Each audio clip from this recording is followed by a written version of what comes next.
നമ്മൾ ഇന്ന് പഠിക്കാൻ പോകുന്നത് 10ാം ക്ലാസ്സിലെ സോഷ്യൽ സയൻസ് ആദ്യത്തെ ചാപ്റ്ററായ മാനവികത.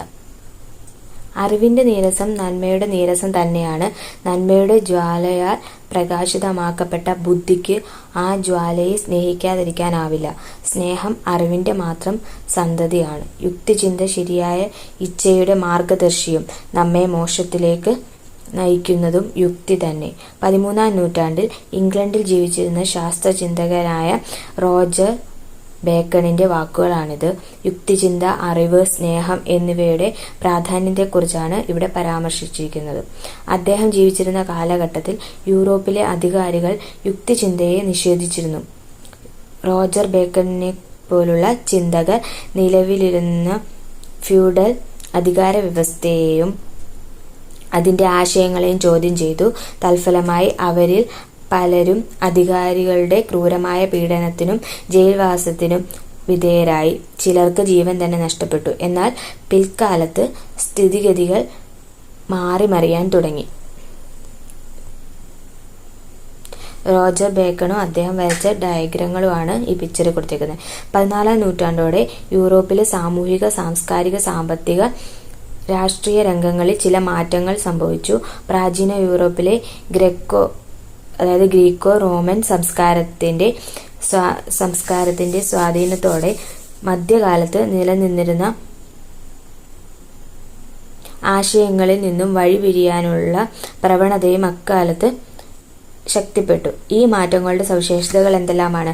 മനുഷ്യ കേന്ദ്രീകൃതമായ കാഴ്ചപ്പാട് അഥവാ മാനവികത, നഗരജീവിതത്തിന്റെ വളർച്ച, കച്ചവടത്തിന്റെ പുരോഗതി, ദേശരാഷ്ട്രങ്ങളുടെ വളർച്ച, വ്യക്തിസ്വാതന്ത്ര്യം, യുക്തിചിന്ത, മതേതര മൂല്യങ്ങളുടെ വ്യാപനം, പണാധിഷ്ഠിത സമ്പദ് വ്യവസ്ഥ, പ്രാദേശിക ഭാഷകൾക്ക് ലഭിച്ച പ്രാധാന്യം, കല, ശാസ്ത്രരംഗങ്ങളിലുണ്ടായ മാറ്റങ്ങൾ. പ്രാചീന റോമൻ സംസ്കാരത്തിന്റെ ഭാഗമായിരുന്ന ഇറ്റലിയായിരുന്നു ഈ മാറ്റങ്ങൾ കൂടുതൽ പ്രകടമായത്. ഇറ്റലിയിൽ ആവിർഭവിച്ച ഈ മാറ്റങ്ങൾക്ക് ചരിത്രകാരർ നവോത്ഥാനം എന്നാണ് പേര് നൽകിയത്. നവോത്ഥാനം മധ്യകാലത്തെ ഫ്യൂഡൽ വ്യവസ്ഥയിൽ നിന്ന് ആധുനിക കാലഘട്ടത്തിലേക്കുള്ള മാറ്റത്തിന്റെ കാലമായി നവോത്ഥാനം ചരിത്രത്തിൽ ഇടം നേടി. മധ്യകാലത്തെ ഫ്യൂഡൽ വ്യവസ്ഥയിൽ നിന്ന് ആധുനിക കാലത്തിലേക്കുള്ള മാറ്റത്തിന്റെ കാലമായി നവോത്ഥാനം ചരിത്രത്തിൽ ഇടം നേടി. എന്താണ് ഗ്രീക്കോ റോമൻ സംസ്കാരങ്ങൾ? പ്രാചീന യൂറോപ്പിൽ നിലനിന്നിരുന്ന രണ്ട് പ്രധാന സംസ്കാരങ്ങളായിരുന്നു ഗ്രീക്ക്, റോമൻ സംസ്കാരങ്ങൾ. ഇവ ക്ലാസിക്കൽ സംസ്കാരങ്ങൾ എന്നറിയപ്പെട്ടു. BCE 12ാം നൂറ്റാണ്ട് മുതൽ BCE 4ാം നൂറ്റാണ്ട് വരെയുള്ള കാലഘട്ടമായിരുന്നു ഗ്രീക്ക് സംസ്കാരത്തിൻ്റേത്. BCE 7ാം നൂറ്റാണ്ടും മുതൽ CE 5ാം നൂറ്റാണ്ട് വരെയായിരുന്നു റോമൻ സംസ്കാരത്തിന്റെ കാലഘട്ടം. നവോത്ഥാനം, റിനൈസൻസ് എന്ന വാക്കിന് മലയാളത്തിൽ നവോത്ഥാനം അഥവാ പുനർജനി എന്നൊക്കെയാണ് അർത്ഥം. 14ാം നൂറ്റാണ്ടോടുകൂടി പ്രാചീന ഗ്രീക്കോ റോമൻ സംസ്കാരങ്ങൾക്കുണ്ടായ പുനർജനി എന്നാണ് ഇതുകൊണ്ട് അർത്ഥമാക്കുന്നത്. നവോത്ഥാനം എന്തുകൊണ്ട് ഇറ്റലിയിൽ? ഇറ്റലിയിലെ നഗരങ്ങൾ യൂറോപ്പിന്റെ മറ്റ് നഗരങ്ങളിൽ നിന്നും വ്യത്യസ്തമായിരുന്നു. കാരണം എന്താണ്? അവ കൂടുതൽ സ്വതന്ത്രവും സമ്പന്നവും ഊർജ്ജസ്വലവുമായിരുന്നു. ഇവിടങ്ങളിലെ വ്യാപാരികൾ ബാങ്കിംഗ്, ഇൻഷുറൻസ് എന്നീ മേഖലകളെക്കുറിച്ച് അറിവുള്ളവരായിരുന്നു. ബുക്ക് കീപ്പിംഗ് പോലുള്ള വാണിജ്യ സാങ്കേതിക വിദ്യകളിൽ കാര്യക്ഷമത കൈവരിച്ചവരും അക്കൂട്ടത്തിൽ ഉണ്ടായിരുന്നു. അവരിൽ നിരവധി പേർ വാണിജ്യത്തിലൂടെ അതിസമ്പന്നരായി മാറുകയും ചെയ്തു. എന്താണ് ബുക്ക് കീപ്പിംഗ്? ഒരു സ്ഥാപനത്തിന്റെ വരവും ചെലവും ദൈനംദിനാടിസ്ഥാനത്തിൽ ക്രമമായി രേഖപ്പെടുത്തുന്നതിനെയാണ് ബുക്ക് കീപ്പിംഗ് എന്നറിയപ്പെടുന്നത്. അക്കൗണ്ടിങ്ങിന്റെ ആദ്യ നടപടിയാണ് ഈ ബുക്ക് കീപ്പിംഗ്. 11ാം നൂറ്റാണ്ടോടെ യൂറോപ്പിൽ ഉണ്ടായ വാണിജ്യവൽക്കരണം മധ്യകാല ഫ്യൂഡൽ വ്യവസ്ഥയുടെ തകർച്ചയ്ക്കും മതമേധാവിത്വത്തിന്റെ ശക്തി ക്ഷയിക്കുന്നതിനും കാരണമായി. ഇത് സമ്പന്നരായ ഒരു വിഭാഗത്തിന്റെ ഉയർച്ചയ്ക്കും ആധിപത്യത്തിനും ഇടയാക്കി. വാണിജ്യ പുരോഗതിയുടെ ഫലമായി ഇറ്റലിയിൽ നിരവധി സമ്പന്ന കുടുംബങ്ങൾ ഉയർന്നു വന്നു. ഇവർ രാഷ്ട്രീയ അധികാരത്തിന്റെ ഒരു പങ്ക് ആവശ്യപ്പെട്ടു. ഇത്തരത്തിൽ ഉയർന്നു വന്ന കുടുംബങ്ങളും അവ വളർന്നു വന്ന നഗരങ്ങളും ഏതെല്ലാമെന്ന് നോക്കാം. ഇറ്റാലിയൻ കുടുംബങ്ങൾ വളർന്നു വന്ന നഗരങ്ങൾ: മെഡിച്ചി ഫ്ലോറൻസിലായിരുന്നു, സ്ഫോർസ മിലാനില്, ഫർണിസി പാർമ, ഓർസിനി നേപ്പിൾസിൽ, വിസ്കൊന്തി മിലാൻ. മധ്യകാലത്ത് നടന്ന കുരിശ് യുദ്ധങ്ങൾ കിഴക്കും പടിഞ്ഞാറും തമ്മിലുള്ള സാംസ്കാരിക വിനിമയത്തിന് വഴിതെളിയിച്ചു. കിഴക്കൻ ലോകത്തെ സംസ്കാരങ്ങൾ, നഗരങ്ങൾ, അവിടുത്തെ ജനജീവിതം തുടങ്ങിയവയുമായി ഇറ്റാലിയൻ നഗരങ്ങൾ പരിചയത്തിലായി. ഇത് ഇറ്റാലിയൻ നഗരങ്ങളുടെ വളർച്ചയ്ക്ക് വേഗത കൂട്ടി. ഇസ്ലാമിക സാമ്രാജ്യം, ബൈസന്റൈൻ അഥവാ കിഴക്കൻ റോമൻ സാമ്രാജ്യം എന്നിവയുമായി സ്ഥാപിച്ച വാണിജ്യബന്ധത്തിലൂടെ വൻതോതിൽ സമ്പത്ത് ഇറ്റാലിയൻ നഗരങ്ങളിലേക്ക് ഒഴുകി. കാലാന്തരത്തിൽ മെഡിറ്ററേനിയൻ പ്രദേശം കേന്ദ്രീകരിച്ച് നിലനിന്നിരുന്ന കിഴക്കും പടിഞ്ഞാറും തമ്മിലുള്ള വാണിജ്യത്തിന്റെ കുത്തക ഇറ്റാലിയൻ നഗരങ്ങളിലെ കച്ചവടങ്ങളുടെ നിയന്ത്രണത്തിലായി. എന്താണ് കുരിശ് യുദ്ധങ്ങൾ? വിശുദ്ധ നാടായി കരുതപ്പെട്ടിരുന്ന ജെറുസലേമിനായി ഇസ്ലാം മതവിശ്വാസികളും ക്രൈസ്തവരും തമ്മിൽ നടന്ന യുദ്ധങ്ങളാണ് കുരിശ് യുദ്ധങ്ങൾ. ഏഷ്യയുടെയും യൂറോപ്പിന്റെയും രാഷ്ട്രീയ, സാമൂഹിക, സാമ്പത്തിക ജീവിതത്തിൽ ഇത് നിർണായക സ്വാധീനം ചെലുത്തി. CE 11-ാം നൂറ്റാണ്ട് മുതൽ 13-ാം നൂറ്റാണ്ട് വരെയായിരുന്നു ഇതിന്റെ കാലഘട്ടം. 14-ാം നൂറ്റാണ്ടിന്റെ മധ്യത്തിൽ പൊട്ടിപ്പുറപ്പെട്ട ബ്യൂബോണിക് പ്ലേഗ് എന്ന മഹാമാരി ഇറ്റാലിയൻ നഗരങ്ങളെ സാരമായി ബാധിച്ചു. ബ്ലാക്ക് ഡെത്ത് എന്നറിയപ്പെട്ട ഈ ദുരന്തത്തിൽ വൻതോതിൽ ജനങ്ങൾ മരണപ്പെട്ടു. തൊഴിലാളികളുടെ ലഭ്യതയിൽ കുറവുണ്ടായി. ഇത് കാർഷിക മേഖലയെ ആശ്രയിച്ച് നിലനിന്നിരുന്ന മധ്യകാല ഫ്യൂഡൽ വ്യവസ്ഥയുടെ തകർച്ചയ്ക്കും വാണിജ്യ കേന്ദ്രീകൃതമായ ഒരു മധ്യവർഗത്തിന്റെ വളർച്ചയ്ക്കും വഴിയൊരുക്കി. നിലവിലുണ്ടായിരുന്ന മരുന്നുകൾ പ്ലേഗിനെ ചെറുക്കുന്നതിൽ പരാജയപ്പെട്ടപ്പോൾ ജനം പ്രാചീന ഗ്രീസിലേക്കും റോമിലേക്കും വൈദ്യശാസ്ത്രത്തെക്കുറിച്ച് കൂടുതൽ പഠിക്കാൻ തുടങ്ങി. പ്ലേഗിന്റെ ഭീകരത മനുഷ്യനെ ജീവിതത്തിന്റെ നൈമിഷികതയെയും അനിശ്ചിതത്വത്തെയും കുറിച്ച് ചിന്തിക്കാനും സുഖങ്ങളെക്കുറിച്ച് അന്വേഷിക്കാനും തങ്ങളെക്കുറിച്ച് തന്നെ ചിന്തിക്കാനും പ്രേരിപ്പിച്ചു. ഇത് മാനവികതയിലേക്ക് വഴിതെളിയിച്ചു. ബ്ലാക്ക് ഡെത്ത് 1347-നും 1351-നും ഇടയിൽ യൂറോപ്പിനെ തകർത്തെറിഞ്ഞ പ്ലേഗ് എന്ന മഹാമാരിയെയാണ് ബ്ലാക്ക് ഡെത്ത് എന്ന് വിശേഷിപ്പിക്കുന്നത്. രോഗം ബാധിച്ചവരുടെ ശരീരത്തിൽ കറുത്ത കുമിളകൾ രൂപപ്പെട്ടിരുന്നു. ഇതിനാലാണ് ഈ ദുരന്തം കറുത്ത മരണം എന്നറിയപ്പെട്ടത്. വാണിജ്യത്തിനായി വന്ന കപ്പലുകളിലൂടെ എത്തിയ എലികളിലെ ചെല്ല് വഴിയാണ് യൂറോപ്പിൽ പ്ലേഗ് പടർന്നു കയറിയത്. യൂറോപ്യൻ നവോത്ഥാനം ഒരു കൊളോണിയൽ കാഴ്ചപ്പാട്. യൂറോപ്പ് കേന്ദ്രീകരിച്ചാണ് നവോത്ഥാനം ആവിർഭവിച്ചത് എന്ന ആശയത്തിനെതിരായി ഇന്ന് നിരവധി അഭിപ്രായങ്ങൾ ഉയർന്നു വരുന്നുണ്ട്. ജോർജ് ജെയിംസിന്റെ സ്റ്റോളൻ ലെഗസി, മാർട്ടിൻ ബെർണലിന്റെ black Athena, the Afro Asiatic roots of classic civilisation എന്നീ ഗ്രന്ഥങ്ങൾ ഈ അഭിപ്രായം പങ്കുവെക്കുന്നവയാണ്. യൂറോപ്പ് മാത്രം ശരിയും മറ്റെല്ലാം തെറ്റുമാണ്, അല്ലെങ്കിൽ യൂറോപ്യർ മാത്രം പരിഷ്കൃതരും മറ്റെല്ലാവരും അപരിഷ്കൃതരുമാണ് എന്ന് വരുത്തി തീർക്കാനാണ് കൊളോണിയൽ ചരിത്രകാരർ ശ്രമിക്കുന്നത് എന്നാണ് ഇവർ വാദിക്കുന്നത്. നഗരങ്ങളിലെ സമ്പത്ത്, രാഷ്ട്രീയ സ്വാതന്ത്ര്യം, സാമൂഹിക ഐക്യം തുടങ്ങിയവ ജനങ്ങളിൽ പൗരബോധവും ആത്മാഭിമാനവും വളർത്തി. പ്രാചീന റോമ സാമ്രാജ്യത്തിൽ നിലനിന്നിരുന്ന ക്രമസമാധാനം, ഭരണകൂടം എന്നിവയെ സംബന്ധിച്ച ആശയങ്ങൾ ഇറ്റലിയിൽ പ്രചരിച്ചു. പ്രാചീന റോമൻ നിയമങ്ങളിലും ലാറ്റിൻ ഭാഷയിലും പാണ്ഡിത്യമുണ്ടായിരുന്ന വിദ്യാസമ്പന്നരായ ഒരു വിഭാഗം വാണിജ്യ പ്രവർത്തനങ്ങളിൽ ഏർപ്പെട്ടിരുന്നു. തൽഫലമായി പ്രാചീന ഭാഷ, സാഹിത്യം, സ്ഥാപനങ്ങൾ, പൗരാണികത എന്നിവയിൽ ഇവർക്ക് താൽപര്യം ജനിച്ചു. ഓരോ നഗരവും കലയുടെയും സാഹിത്യത്തിന്റെയും കേന്ദ്രങ്ങളാകാൻ ആഗ്രഹിച്ചു. പ്രാചീന റോമാ നഗരത്തിന്റെ ചിത്രങ്ങളും കൈയെഴുത്തു പ്രതികളും കെട്ടിടാവശിഷ്ടങ്ങളും രാജാക്കന്മാരുടെയും പുരോഹിതന്മാരുടെയും നേതൃത്വത്തിൽ കണ്ടെടുത്ത് സംരക്ഷിക്കപ്പെട്ടു. കെട്ടിടങ്ങൾ നിർമ്മിക്കുന്നതും കലയെയും സാഹിത്യത്തെയും പ്രോത്സാഹിപ്പിക്കുന്നതും യുദ്ധങ്ങളെക്കാൾ തങ്ങളെ ജനമനസ്സിൽ അനശ്വരമാക്കുമെന്ന് രാജാക്കന്മാർ കരുതി. സമ്പന്നരായ ആളുകൾ തങ്ങളുടെ ഇടവക ദേവാലയങ്ങൾ അഥവാ പാരിഷ് മോടി പിടിപ്പിക്കുകയും സന്യാസി മഠങ്ങൾ, സന്യാസിനി മഠങ്ങൾ, കത്തീഡ്രൽ എന്നിവയുടെ നിർമ്മാണത്തെ പ്രോത്സാഹിപ്പിക്കുകയും ചെയ്തു. ഫ്ലോറൻസ്, മിലാൻ, റോം, വെനീസ് തുടങ്ങിയ ഇറ്റാലിയൻ നഗരങ്ങളിൽ കലാകാരരെ പ്രോത്സാഹിപ്പിക്കുന്നത് പൗരധർമ്മമായി കണക്കാക്കപ്പെട്ടു. 1453-ൽ തുർക്കികൾ കിഴക്കൻ റോമാ സാമ്രാജ്യത്തിന്റെ തലസ്ഥാനമായിരുന്ന കോൺസ്റ്റാന്റിനോപ്പിൾ പിടിച്ചെടുത്തു. എന്നാൽ 1453-ൽ പ്രാചീന ഗ്രീക്കോ റോമൻ സാഹിത്യകൃതികളുടെ കൈയെഴുത്തു പ്രതികൾ കൈവശമുണ്ടായിരുന്ന നിരവധി പണ്ഡിതരുടെ കേന്ദ്രമായിരുന്നു കോൺസ്റ്റാന്റിനോപ്പിൾ. തുർക്കികളുടെ ആക്രമണത്തെ തുടർന്ന് അവർ തങ്ങളുടെ കൈവശമുള്ള കൈയെഴുത്ത് പ്രതികളുമായി ഇറ്റാലിയൻ നഗരങ്ങളിലേക്ക് നീങ്ങി. മധ്യകാലത്ത് സർവകലാശാലകളിൽ മാത്രം ഒതുങ്ങി നിന്ന അന്വേഷണങ്ങളും പഠനങ്ങളും ഗ്രന്ഥാലയങ്ങളിലേക്ക് വ്യാപിക്കാൻ തുടങ്ങി. സമ്പത്തും രാഷ്ട്രീയ സ്വാതന്ത്ര്യവും കലാപരമായ പുരോഗതിയും സാംസ്കാരിക രംഗത്തെ പരീക്ഷണങ്ങൾക്ക് വഴിയൊരുക്കി. ഇതോടെ സാംസ്കാരിക രംഗത്തും വൈജ്ഞാനിക മേഖലയിലും പുത്തൻ ആശയങ്ങൾ പ്രകടമാകാൻ തുടങ്ങി. മനുഷ്യർ കേന്ദ്രമാകുന്നു. മധ്യകാല ലോകത്തെ പ്രധാനമായും സ്വാധീനിച്ചിരുന്നത് സ്കോളാസ്റ്റിസിസം എന്നറിയപ്പെടുന്ന തത്വശാസ്ത്രമായിരുന്നു. ക്രൈസ്തവ മതചിന്തയെ അടിസ്ഥാനമാക്കിയുള്ള ഈ തത്വശാസ്ത്രം വിജ്ഞാനത്തെയും അന്വേഷണങ്ങളെയും പ്രോത്സാഹിപ്പിച്ചുവെങ്കിലും ദൈവത്തിനും പരലോകത്തിനുമാണ് ഊന്നൽ നൽകിയത്. ഇതിൽ നിന്ന് മാറി മനുഷ്യനും ഇഹലോകത്തിനും യുക്തിചിന്തയ്ക്കും പ്രാധാന്യം നൽകിക്കൊണ്ട് മാനവികത എന്ന ആശയം രൂപപ്പെട്ടത്.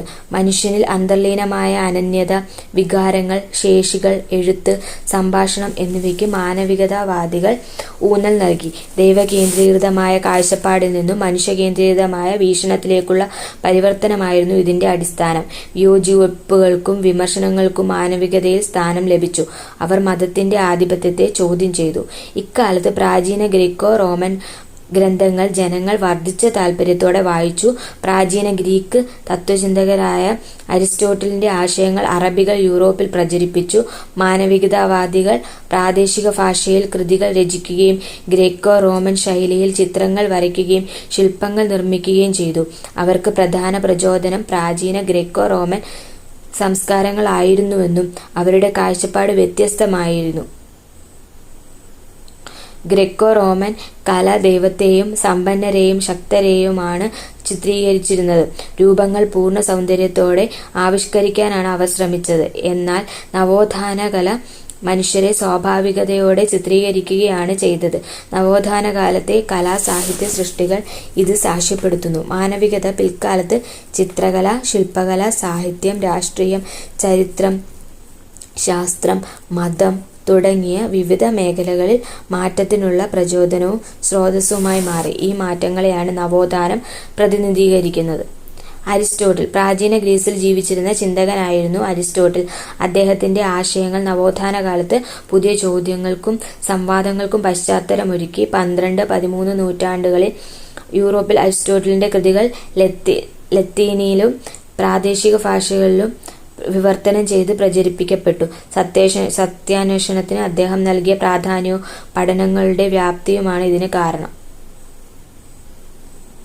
നവോത്ഥാന കല. മധ്യകാലത്തെ ചിത്രം നവോത്ഥാന കാലത്തെ ചിത്രമാണ് കൊടുത്തിരിക്കുന്നത്. മധ്യകാലത്തെ നവോത്ഥാന കാലത്തെയും ചിത്രങ്ങളാണ് മുകളിൽ കൊടുത്തിരിക്കുന്നത്.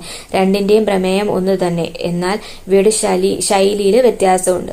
മധ്യകാലത്തെ ചിത്രം മാലാഖമാർ, സ്വർഗീയത തുടങ്ങിയ ആത്മീയ ഘടകങ്ങൾക്ക് പ്രാധാന്യം നൽകുമ്പോൾ നവോത്ഥാന കാലത്തെ ചിത്രം ശരീരത്തിന്റെ സൗന്ദര്യം, മൗലികത, വർണ്ണങ്ങളുടെ സ്വാഭാവിക പ്രയോഗം തുടങ്ങിയ ഭൗതിക ഘടകങ്ങൾക്ക് ഊന്നൽ നൽകുന്നു. ഈ രീതിയിൽ നവോത്ഥാന കാലത്ത് ചിത്രകല, ശില്പകല, വാസ്തുവിദ്യ എന്നീ മേഖലകൾ സവിശേഷമായ മാറ്റങ്ങൾക്ക് വിധേയമായി.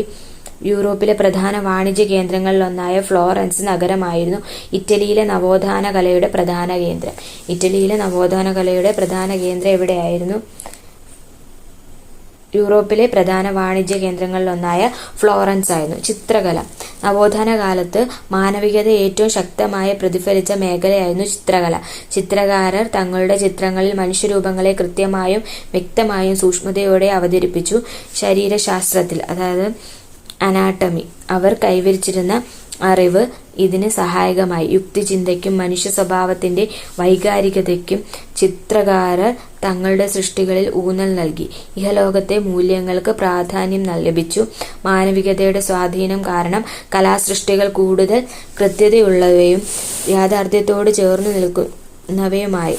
ദൈവസിദ്ധാന്തങ്ങൾക്ക് പ്രാധാന്യം നൽകുന്ന പ്രമേയങ്ങളാണ് തങ്ങളുടെ സൃഷ്ടികൾക്ക് കലാകാരർ പൊതുവെ തെരഞ്ഞെടുത്തിരുന്നത്. പക്ഷേ അവരുടെ ചിത്രങ്ങളിൽ ചുവടെ പറയുന്ന സവിശേഷതകൾ കാണാമായിരുന്നു. ഭൂദൃശ്യങ്ങൾ, വർണ്ണങ്ങൾക്ക് പ്രകാശത്തെയും അകലത്തെയും ചിത്രീകരിക്കൽ, വർണ്ണങ്ങൾ കൊണ്ട് പ്രകാശത്തെയും അകലങ്ങളെയും ചിത്രീകരിക്കൽ, മനുഷ്യ ശരീരത്തിന്റെ യഥാർത്ഥ ചിത്രീകരണം, എണ്ണച്ചായത്തിന്റെ ഉപയോഗം, ഛായാചിത്രങ്ങൾ, ആദർശവൽക്കരിക്കപ്പെട്ട മനുഷ്യരൂപത്തിലുള്ള ദൈവത്തിന്റെ ചിത്രീകരണം. ഇറ്റാലിയൻ നവോത്ഥാന ചിത്രകാരനായ ജിയോവന്നി ബെല്ലിനി വരച്ച ആഗണി ഇൻ ദി ഗാർഡൻ, പൂന്തോട്ടത്തിലെ വേദന എന്ന ചിത്രമാണ് ഈ കൊടുത്തേക്കുന്നത്. ഒലിവ് പർവ്വതത്തിൽ ക്രിസ്തു മുട്ടുകുത്തി പ്രാർത്ഥിക്കുമ്പോൾ ശിഷ്യർ അദ്ദേഹത്തിന്റെ സമീപത്ത് ഉറങ്ങുന്നു. ക്രിസ്തുവിനെ പിടികൂടാൻ റോമൻ പടയാളികൾ വരുന്നതും പശ്ചാത്തലത്തിൽ കാണാം. ഇറ്റാലിയൻ നവോത്ഥാന ചരിത്രകാരനായ പിയറോ ഡെല്ല ഫ്രാൻസിസ്കയുടെ പ്രശസ്തമായ ഇരട്ട എണ്ണച്ചായ ചിത്രമായ ഡിപ്റ്റിക് ഓഫ് ഫെഡറിക്കോ ഡാ മൊണ്ടെ ഫെൽട്രോയും ബാറ്റിസ്റ്റ സ്പോസയും അതിൻ്റെ പിക്ചറാണ് ഈ കൊടുത്തേക്കുന്നത്. ജിയോട്ടോയുടെ ചിത്രങ്ങളിലാണ് ഗ്രെക്കോ റോമൻ സ്വാധീനം ആദ്യം പ്രകടമായത്. പിൽക്കാലത്ത് ചിത്രകലാ രംഗത്ത് കടന്നു വന്ന എല്ലാവരെയും സ്വാധീനിച്ച ചിത്രങ്ങൾ ചിത്രകാരർ മസാച്ചോ ആയിരുന്നു. അദ്ദേഹത്തിന്റെ ചുവർ ചിത്രങ്ങൾ വൃത്താകാരത്തിലുള്ളവയും പ്രതലത്തിൽ നിന്ന് പുറത്തേക്ക് തള്ളി നിൽക്കുന്നതും ആയും തോന്നുന്നവയായിരുന്നു. ദൈനംദിന ജീവിതാനുഭവങ്ങൾ പേറുന്ന മനുഷ്യരൂപങ്ങളെയാണ് തന്മയത്വത്തോടെ അദ്ദേഹം ചിത്രീകരിച്ചിരുന്നത്. ലിയനാർഡോ ഡാവിഞ്ചിയുടെ വിശ്വപ്രസിദ്ധമായ ചിത്രങ്ങളാണ് അന്ത്യ അത്താഴം, മൊണാലിസ എന്നിവ. വർണ്ണം, നിഴൽ, പ്രകാശം എന്നിവയെ സംയോജിപ്പിക്കുന്ന ശാസ്ത്രത്തിൽ ഡാവിഞ്ചി അതുല്യനായിരുന്നു എന്ന് ഈ ചിത്രങ്ങൾ നമ്മളോട് പറയുന്നുണ്ട്. മനുഷ്യ ശരീരത്തെക്കുറിച്ച് ശാസ്ത്രീയമായി പഠിച്ച ഒരു ബഹുമുഖ പ്രതിഭയായിരുന്നു ലിയനാർഡോ ഡാവിഞ്ചി. നിങ്ങളിലൊരാൾ എന്നെ ഒറ്റിക്കൊടുക്കുമെന്ന് യേശു ക്രിസ്തു തന്റെ ശിഷ്യരോട് പറയുമ്പോൾ അവരുടെ മുഖത്ത് പ്രത്യക്ഷമാവുന്ന അത്ഭുതം, ഭയം, കുറ്റബോധം തുടങ്ങിയ മാനുഷിക വികാരങ്ങളാണ് അന്ത്യ അത്താഴത്തിൽ പ്രതിഫലിക്കുന്നത്. മൊണാലിസയുടെ നിഗൂഢമായ മുഖഭാവത്തിൽ ഉത്തരം കിട്ടാത്ത നിരവധി ചോദ്യങ്ങൾ ഡാവിഞ്ചി ഒളിപ്പിച്ചു വെച്ചിരിക്കുന്നു എന്നാണ് പൊതുവെ വിലയിരുത്തുന്നത്. വത്തിക്കാനിലെ സിസ്റ്റൈൻ ചാപ്പലിൽ മുകൾ തട്ടിൽ വരച്ച ചുമർ ചിത്രങ്ങളും അന്ത്യവിധിയും മൈക്കൽ ആഞ്ചലോ എന്ന മറ്റൊരു പ്രതിഭാശാലിയെ അനുശ്വരനാക്കുന്നു. ശക്തരും സുന്ദരരുമായ മനുഷ്യരായിരുന്നു അദ്ദേഹത്തിന്റെ മിക്ക ചിത്രങ്ങളുടെയും കേന്ദ്ര ബിന്ദു എന്ന് പറയുന്നത്. നവോത്ഥാന കാലത്ത് ശ്രദ്ധ നേടിയ മറ്റ് രണ്ട് ചിത്രകാരരായിരുന്നു ടിഷ്യനും റാഫേലും. മനുഷ്യരെ വിവേകികളും മിതവാദികളും അന്തസ്സുള്ളവരുമായി റാഫേൽ ചിത്രീകരിച്ചു. ഇവരുടെ ചിത്രങ്ങളിൽ ആശയത്തോടൊപ്പം സൗന്ദര്യത്തിനും ഊന്നൽ നൽകി. ഇനി ശില്പകല. ചിത്രകല പോലെ ശ്രദ്ധേയമായ മറ്റൊരു രംഗം ശില്പകലയായിരുന്നു. നവോത്ഥാന കാലത്തെ ശ്രദ്ധേയമായ ശില്പികളിൽ ഒരാളായിരുന്നു ഡൊണാട്ടെല്ലോ. മധ്യകാല ഗോത്തിക് ശൈലിയിൽ നിന്നും ശില്പകലയെ മോചിപ്പിച്ച അദ്ദേഹം ശില്പങ്ങൾക്ക് കൂടുതൽ ഊർജവും വ്യക്തിത്വവും പകർന്നു. ഒരു കാലിൽ തന്റെ ശരീരഭാരം പൂർണ്ണമായും താങ്ങുന്ന ഒരു കൗമാരക്കാരനെ അദ്ദേഹം ദാവീദ് എന്ന വെങ്കല ശില്പത്തിലൂടെ അവതരിപ്പിച്ചു. അദ്ദേഹത്തിന്റെ ഗത്ത മലാത്ത എന്ന കുതിരപ്പുറത്തിരിക്കുന്ന യോദ്ധാവിന്റെ ചിത്രം പ്രാചീന റോമിലെ കുതിരപ്പടയാളികളെ ഓർമ്മിപ്പിക്കുന്നു. മതേതരനായ ഒരു വീരനെ അനുശ്വരനാക്കുന്ന എന്ന ദൗത്യമാണ് ഡൊണാഡെല്ലോ ഇതിൽ നിർവഹിച്ചിരിക്കുന്നത്. മനുഷ്യരൂപത്തിൽ ദൈവത്തെ അവതരിപ്പിക്കുന്ന മൈക്കലാഞ്ചലോയുടെ ശില്പങ്ങൾ പ്രാചീന ഗ്രീക്കോ റോമൻ ശൈലിയിൽ നിന്നും വഴിമാറി സഞ്ചരിച്ചു. ക്രിസ്തുവിന്റെ ശരീരം മടിയിൽ കിടത്തിയിരിക്കുന്ന മേരിയെ ചിത്രീകരിക്കുന്ന ശില്പമായ പിയത്തയും വീരനായ ദാവീദിന്റെ ശില്പവും അദ്ദേഹത്തെ അനശ്വരനാക്കി. അപ്പൊ ഡാവിഞ്ചി മൈക്കലാഞ്ചലോയുടെ ശില്പങ്ങളാണ് ഏതൊക്കെ? ക്രിസ്തുവിന്റെ ശരീരം മടിയിൽ കിടത്തിക്കൊണ്ടിരിക്കുന്ന മേരിയുടെ ചിത്രവും, പിന്നെ പിയത്തയും വീരനായ ദാവീദിന്റെ ശില്പവും അദ്ദേഹത്തെ അനശ്വരനാക്കി. അടുത്ത വാസ്തുവിദ്യ. ചിത്രകലയും ശില്പകലയ്ക്കും പുറമെ മാറ്റങ്ങൾക്ക് സാക്ഷ്യം വഹിച്ച മറ്റൊരു മേഖല വാസ്തുവിദ്യാരംഗമായിരുന്നു. ഫിലിപ്പോ ബ്രൂണലെസ്കി വാസ്തുവിദ്യാരംഗത്ത് പുതിയ ശൈലികൾ തുടക്കം കുറിച്ചു.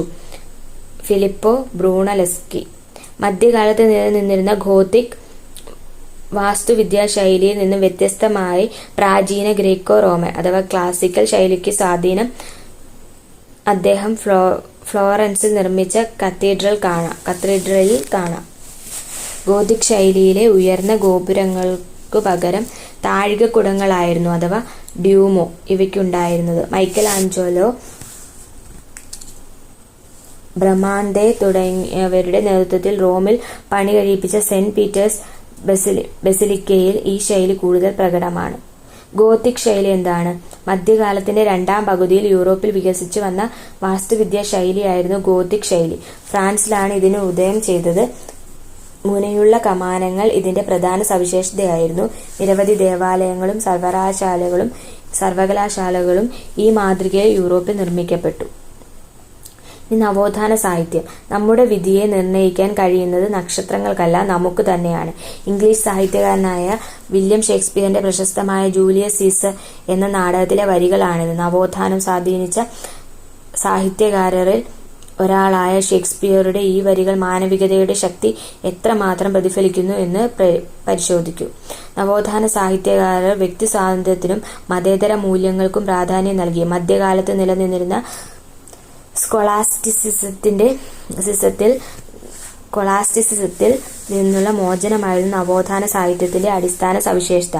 പ്രാചീന ഗ്രെക്കോ റോമൻ സംസ്കാരത്തിന്റെ സ്വാധീനമുണ്ടായിരുന്നുവെങ്കിലും ലാറ്റിൻ ഭാഷയ്ക്ക് പകരം പ്രാദേശിക ഭാഷയിലാണ് മിക്ക നവോത്ഥാന സാഹിത്യകാരരും രചനകൾ നടത്തിയിരുന്നത്. ഗദ്യ സാഹിത്യത്തിന് ഇക്കാലത്ത് കൂടുതൽ പ്രാധാന്യം ലഭിച്ചു. പ്രാദേശിക ഭാഷയിലും ഗദ്യരൂപത്തിലും രചനകൾ നടത്തുന്നത് സമൂഹത്തിലെ എങ്ങനെയെല്ലാം പ്രയോജനകരമാകുമെന്ന് ചർച്ച ചെയ്യാമെന്നാണ് പറയുന്നത്.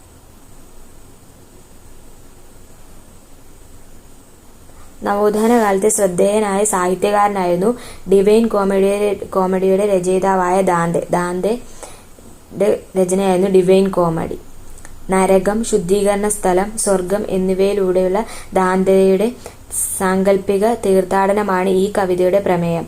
പക്ഷേ മനുഷ്യസ്നേഹം, രാജ്യസ്നേഹം, പ്രകൃതി പ്രതിഭാസങ്ങളോടുള്ള താല്പര്യം, സ്വതന്ത്രവും ഏകീകൃതവുമായ ഇറ്റലിക്കു വേണ്ടിയുള്ള മോഹങ്ങൾ എന്നിവ ഇതിൽ ശക്തമായി പ്രതിഫലിച്ചു. ഇറ്റലിയിലെ പ്രാദേശിക ഭാഷയിലാണ് ദാന്തെ ഡിവൈൻ കോമഡി രചിച്ചത്. മറ്റൊരു വിശ്വപ്രസിദ്ധ സാഹിത്യകാരനായ പെട്രാർക്ക് മാനവികതയുടെ പ്രധാന പ്രചാരകരിൽ ഒരാളായിരുന്നു. അദ്ദേഹം ലോറയ്ക്കെഴുതിയ പ്രണയഗീതങ്ങളും ധീരവും വേറിട്ട ശൈലിയുമുള്ളവയായിരുന്നു. എന്നാൽ ലാറ്റിൻ ഭാഷയെ ഉപേക്ഷിക്കാൻ പെട്രാർക്ക് തയ്യാറായിരുന്നില്ല. ഡെക്കാമറൻ എന്ന കൃതിയുടെ രചയിതാവായ ബൊക്കാച്ചിയോ മറ്റൊരു വിഖ്യാതനായ നവോത്ഥാന സാഹിത്യകാരനായിരുന്നു.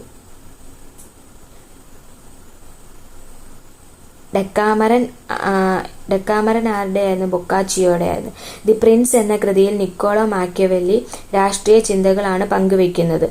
ദി പ്രിൻസ് ആരുടെ? നിക്കോളോ മാക്കിയവെല്ലിയുടെയാണ്. താൻ ഭരിക്കുന്ന രാജ്യത്തിന്റെ അധികാരവും സുരക്ഷയും നിലനിർത്തുക എന്നത് ഭരണാധികാരിയുടെ സുപ്രധാന കടമയായി അദ്ദേഹം കരുതി. ജനങ്ങൾ പൊതുവെ സ്വാർത്ഥരും അധികാരത്തോടും ഭൗതിക അഭിവൃദ്ധിയോടും താൽപര്യവുമുള്ളവരുമാണ്. അതിനാൽ രാജ്യത്തിന്റെ തലവൻ ഒരിക്കലും തന്റെ പ്രജകളിൽ ഒരു വിഭാഗത്തോട് പ്രീതിയോ കടപ്പാടോ കാണിക്കാൻ പാടില്ല എന്ന് അദ്ദേഹം അഭിപ്രായപ്പെട്ടു. മധ്യകാലത്തെ ഫ്യൂഡൽ ഭരണാധികാരികളിൽ നിന്നും വ്യത്യസ്തനായ ഒരു ഭരണാധികാരിയെയാണ് മാക്കിയവെല്ലി ദ പ്രിൻസിൽ അവതരിപ്പിച്ചിരിക്കുന്നത്. മാനവികതയുടെ പ്രാധാന്യം തിരിച്ചറിഞ്ഞ ചില വനിതകളും ഇക്കാലത്ത് ഇറ്റലിയിൽ ജീവിച്ചിരുന്നു. അവരിൽ പ്രധാനിയായിരുന്നു മാനവികതാവാദിയും എഴുത്തുകാരിയുമായിരുന്ന കസാന്ദ്ര ഫെഡലെ.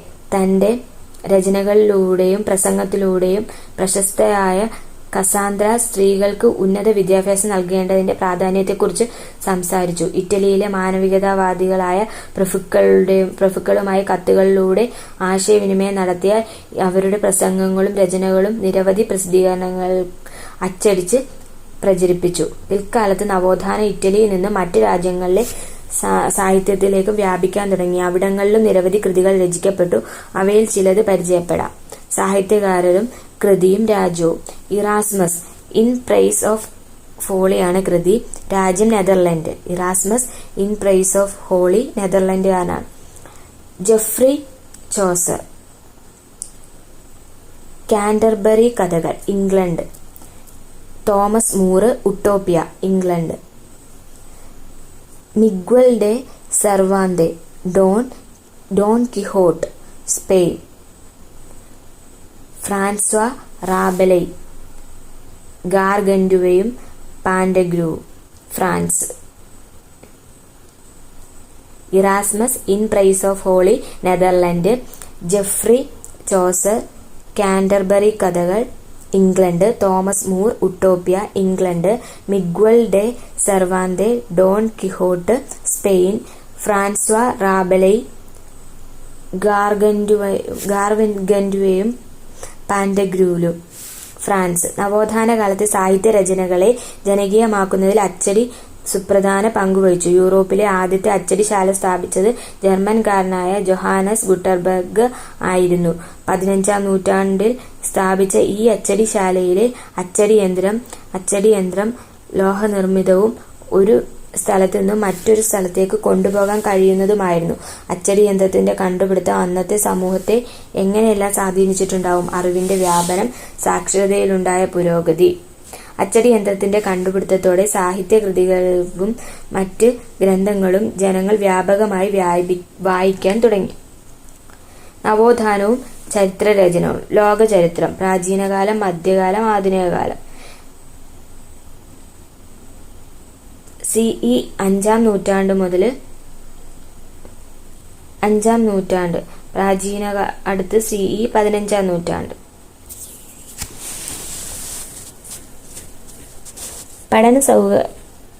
പഠന സൗകര്യാർത്ഥം ലോക ചരിത്രത്തെ വിഭജിച്ചിട്ടുള്ളതിൽ ഏറ്റവും ശ്രദ്ധേയമായ രീതിയാണ് മുകളിൽ കൊടുത്തത്. ഇതുപ്രകാരം CE 5-ാം നൂറ്റാണ്ട് വരെയുള്ള കാലം പ്രാചീന കാലമെന്നും തുടർന്ന് 15-ാം നൂറ്റാണ്ട് വരെയുള്ള കാലം മധ്യകാലമെന്നും അറിയപ്പെട്ടു. 15-ാം നൂറ്റാണ്ടിന് ശേഷമുള്ള കാലം ആധുനിക കാലമായി പരിഗണിക്കുന്നു. ഈ രീതി നവോത്ഥാന കാലഘട്ടത്തിലാണ് നിലവിൽ വന്നത്. ഇറ്റാലിയൻ ചരിത്രകാരരായ ഫ്ലാവിയോ ബിയോണ്ടോ, ലിയനാർഡോ ബ്രൂണി എന്നിവരാണ് ഈ രീതി ആവിഷ്കരിച്ചത്.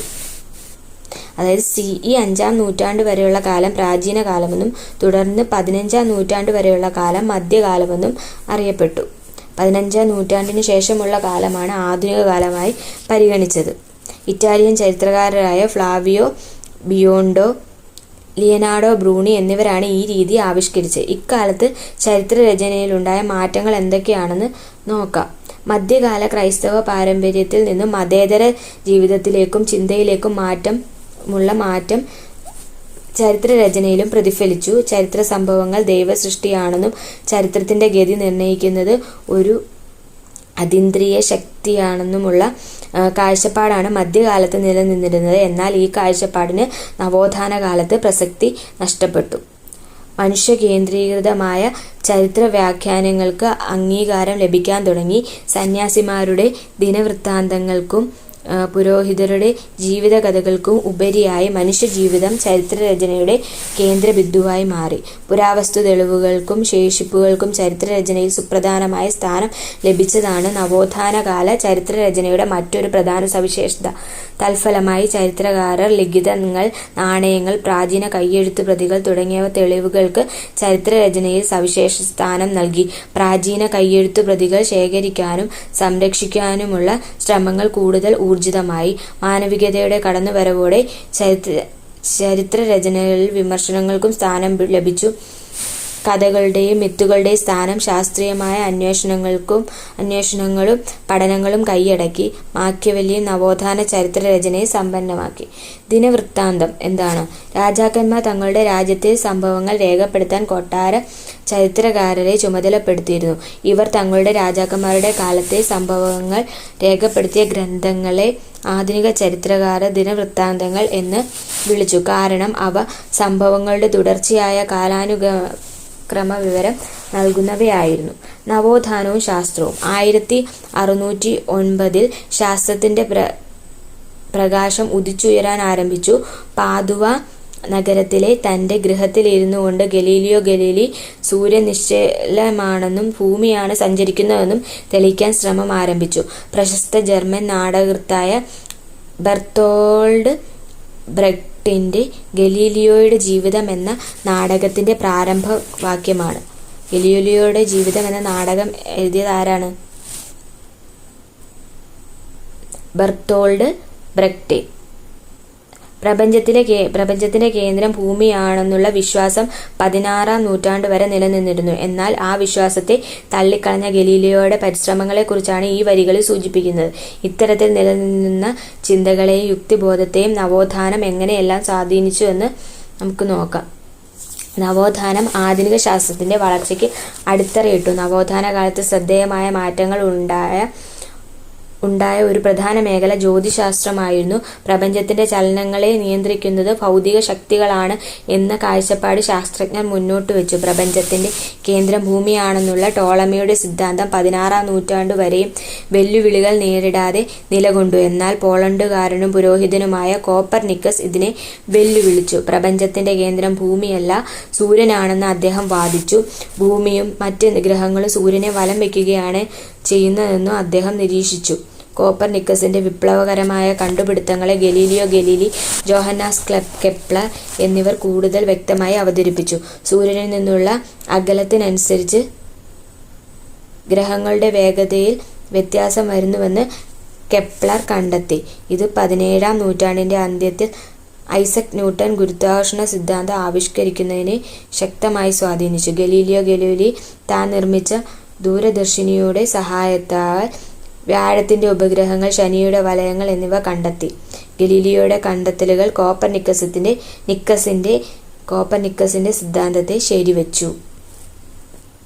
നവോത്ഥാനം വൈദ്യശാസ്ത്ര രംഗത്തും പൊതുവെയും ശരീരശാസ്ത്ര രംഗത്ത് പ്രത്യേകിച്ചും നേട്ടങ്ങൾ കൈവരിച്ചു. സ്വിറ്റ്സർലൻഡുകാരനായ പാരസെൽസസ് രോഗങ്ങളുടെ കാരണങ്ങൾ അന്വേഷിക്കുകയും അവയുടെ പ്രതിവിധികൾ കണ്ടെത്താൻ ശ്രമിക്കുകയും ചെയ്തു. ആൻഡ്രിയസ് വെസാലിയസ് മൃതശരീരങ്ങളെ കീറിമുറിച്ച് പരിശോധിക്കുകയും ശരീരശാസ്ത്രത്തിൽ പുതിയ അറിവുകൾ സമ്മാനിക്കുകയും ചെയ്തു.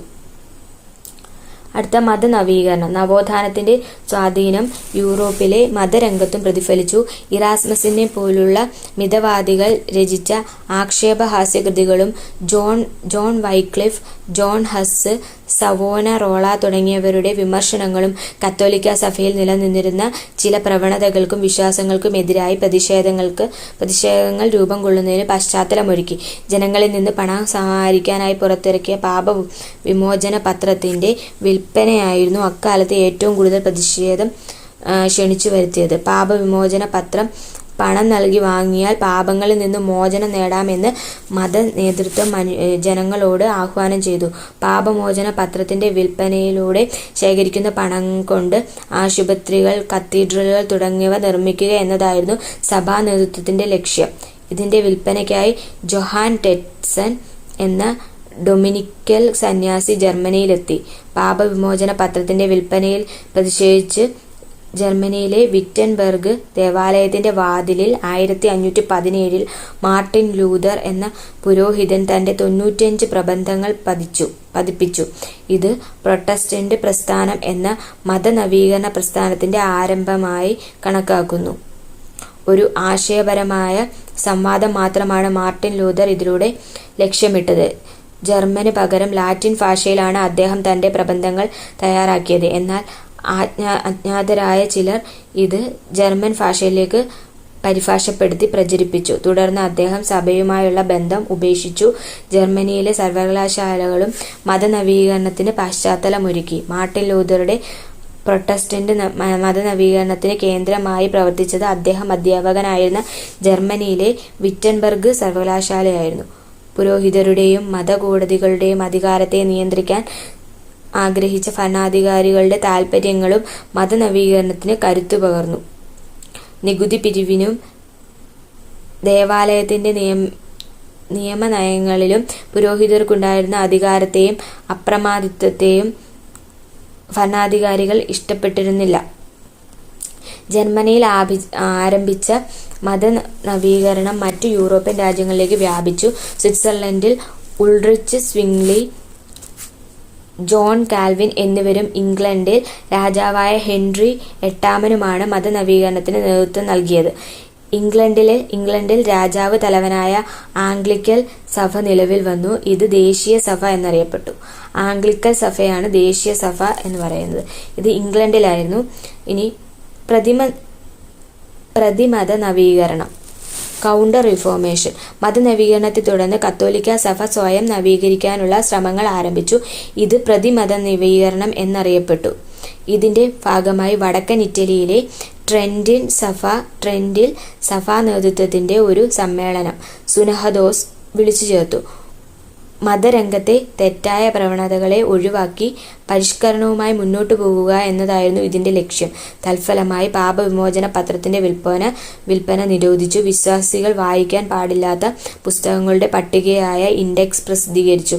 മധ്യകാലത്ത് നിലനിന്നിരുന്ന മതവിചാരണ കോടതി ഇൻക്വിസിഷൻ പുനഃസ്ഥാപിച്ചു. സ്പെയിൻകാരനായ ഇഗ്നേഷ്യസ് ലോയോള എന്ന പുരോഹിതൻ സ്ഥാപിച്ച സൊസൈറ്റി ഓഫ് ജീസസ് എന്ന സഭയും പ്രതിമത നവീകരണത്തിൽ പ്രധാന പങ്കുവഹിച്ചു. ഇതിലെ അംഗങ്ങൾക്ക് കർശനമായ അച്ചടക്കവും ചോദ്യം ചെയ്യാതെയുള്ള അനുസരണയും ബാധകമായിരുന്നു. വിദ്യാലയങ്ങൾ സ്ഥാപിച്ചുകൊണ്ടും മതപ്രചാരണ പ്രവർത്തനങ്ങൾ ഏർപ്പെട്ടുകൊണ്ടും കത്തോലിക്ക സഭയുടെ മേധാവിത്വം ഉറപ്പിക്കാൻ അവർ ശ്രമിച്ചു. കത്തോലിക്ക സഭയിൽ അക്കാലത്ത് നിലനിന്നിരുന്ന നിരവധി തെറ്റായ പ്രവണതകളെ ഇല്ലാതാക്കാൻ പ്രതിമത നവീകരണത്തിന് കഴിഞ്ഞു. പ്രതിമത നവീകരണം കത്തോലിക്ക മതനവീകരണം എന്നും അറിയപ്പെട്ടിരുന്നു.